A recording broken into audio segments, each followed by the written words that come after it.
everyone, welcome back to Haywire Homestead. We had a light frost last night. I'm just gonna kind of take you around, give you a little update because I'm really behind on doing that. Most of the goats are dried off. Their babies are sold and onto their new homes. We do have one left that's Gabe's fair project, and then one doe that's his friend's fair project, 4-H project in the barn. And then Melania had a beautiful little doeling that we have decided to name Waffles. She's growing out nicely. I'm hoping that she might be a keeper. We have the brooder all set up because on Monday we have 30 Cornish cross birds being delivered. They will stay in here for 3 weeks and then they'll go outside, which means we have really got to get on getting our new chicken tractor built. This is our old chicken tractor. Now, both of these designs came from Lumna Acres. This one is just kind of getting rough. You can see where it's really bowing in the middle of the roof. We've decided we might do some little repairs for it. We're using it as a grow out pen for these blue lace gold Wyandotte babies. I bought 6 and one of them is a rooster. So that's okay. That's all right. Our one rooster's getting a little bit older. The garden has been tilled and is ready to go for all the plants. I can't wait until it's time. We usually we direct sow around May. First week or two of May, typically right after Mother's Day is kind of our line. But last year we had a late frost after that, and it didn't really affect anything I direct sowed, but some of the ones that we had started indoors we had to cover, and we didn't have to worry about the stuff in the high tunnel because it was already protected. But I'm going to show you guys where we are at with the high tunnel as well. Here you go. So we now have doors on the high tunnel. That is the shade cloth we ordered from a company up in Dayton, Ohio. As you know, we live in Southern Ohio. So I drove up and picked it up. We have all of the ground cover back in place after adding compost and tilling it. So the ground cover is on. Last year we were a little bit short on ground cover in here, so we got a new piece. We ordered some more, and now we have to put the holes. Basically, we made a template out of a 2x6 and drilled the holes in it, and then we use a torch to burn the holes. That seals the edges of the holes so they don't unravel the fabric. Goal Friday is to get all of the water lines put in here, so that way we will be ready to go for planting, and I'll show you the starts inside the house. But the doors look fabulous, and we're really happy about that.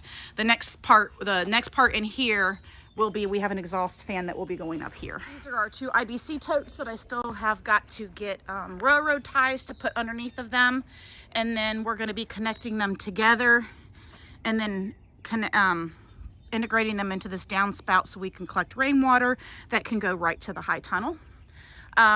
With these, I'm hoping I'll be able to do a video on it because I have to figure out what connections I need to connect them together, and then the reducer to reduce it to the size for the hose.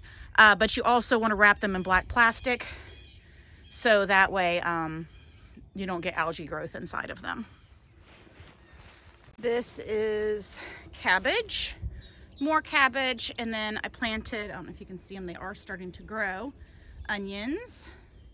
And then that bed there is also onions. The bed way over there is broccoli. I built this new bed this year and bought another metal one so we would have another bed. We planted carrots down here, but they're not germinating.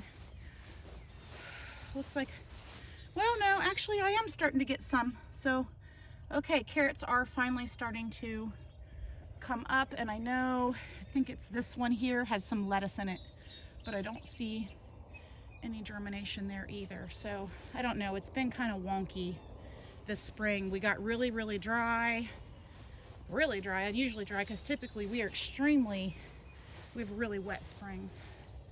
And then this bed and that bed will be sweet potatoes, That one has garlic in it right now, which my garlic didn't do that well this year, which is really weird because usually it does very well. I can't remember what I'm doing in that bed. I have the plan, so you can, I have a video that I previously posted on my gardening plan. We are also trying to continue to work on our food forest. This is a tart cherry tree, and it's got some new growth on it. I got 2 of them from my sister. This one, looks like I'm gonna have to probably take this portion here off. It's got new growth there at the bottom. We also have, I bartered for a young little fig tree over there. And then I have another fig tree that I bought at Homesteaders of America that's up here by the house that I still need to take you inside and show you all of the plants we have started. Head inside. We just hatched yesterday. These little guys, these are Whiting True Blue. A friend of mine got a trio of them, and she was very, very nice enough. We traded. I got 18 hatching eggs and she got a jar of jam. And then yesterday I went to the Amish auction just for the fun of it, just to see what they had. Mostly they had flowers, but they had this box, this huge box of seed potatoes, and I got it for $6. So I think that was a pretty decent price. We'll head on in. This is grow shelf number 1. There's tomatoes up top. We had them outside and then it got cold and we started having freezes at night, so we had to bring them back in. This is all different kinds of squash and cucumber. Same thing here, squash and cucumber, and then there's some tomatoes over there. We had some issues this year. They're not as big as they normally would be. Tomatoes just weren't growing. They germinated great. Well, we had a different mix that we were using because it was the only thing we could get, and the germination was okay, but once they germinated and I potted them up, and it was supposed to have something else in it so that way, you know, they'd have nutrition. Well, obviously it wasn't enough, or I don't know, they just didn't like it. So when I potted them up, they didn't grow. They got stunted. We lost a few. So we wound up being able to get all the stuff to make our own mix, which I need to do a video on that, on how we make our own potting mix. But it's basically peat moss, mushroom, organic mushroom compost, vermiculite, and then some fertilizer. Okay, this is shelf number 2. So we have sweet potato slips up there. I don't have quite as many as I would like, but I still have the other plants. That's potatoes left over from last year that obviously I'll be planting, because look at the eyes on those things. Most of the peppers I've repotted up in fresh soil. They are finally starting to look better and grow. This is okra. So we've got a bunch of different, and then we have tomatoes. Obviously we have Amish paste. This is an Italian one called Castelluto Florentino. That's a new one for us. We have the bluebells from Baker Creek. So it's a little baby, little cherry tomato. My San Marzanos I'm sorry, my red Marconi peppers did not germinate at all. So I guess I'm gonna have to replant those. We got banana peppers, we got jalapenos, we got California Wonders. There's more peppers. I still have to repot all these. These tomatoes are finally starting to bounce back. I mean, I wish I should have done a video of showing you guys how pathetic they looked. I wonder if I have any that look, I'm looking to see if I have any that look like they did when, pretty much they look like this one. This is how they looked, and they looked horrible. And they're finally, a lot of them are finally starting to grow. They're going outside today. We have asparagus starts and some basil over there. So all of this will be, most of this will be going in the high tunnel.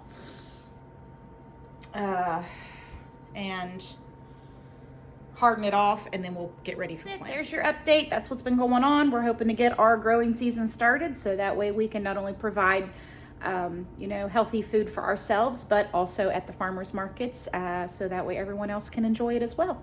Have a good one, guys. Don't forget to smash that like button and subscribe.